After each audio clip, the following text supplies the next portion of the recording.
எப்போது வேண்டுமானாலும் பாடலாம், இசையமைக்கலாம்.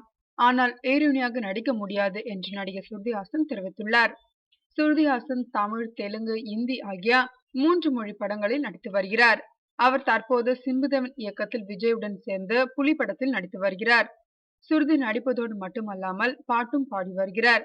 இந்த நிலையில் நடிப்பு பற்றி ஸ்ருதி ஹாசன் கூறுகையில், ஒரு நடிகைக்கு, அதிலும் குறிப்பாக பெரிய ஹீரோயினுக்கு மவுசு சிறிது காலம்தான். 7 முதல் 10 ஆண்டுகள் மேலாக ஹீரோயின்களால் தாக்குப்பிடிக்க முடியாதா? ஹீரோயின் மவுசு குறைந்த காலமே என்பதால் காற்றுள்ள போதே தூற்றிக்கொள்ள விரும்புகிறேன். பாட்டு பாடுவதையும் இசையமைப்பதையும் நான் எப்போது வேண்டுமானாலும் செய்யலாம்.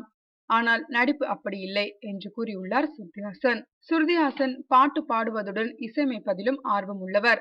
இது தவிர அவர் திரைக்கதை எழுதுவதிலும் ஆர்வம் காட்டி வருகிறார்.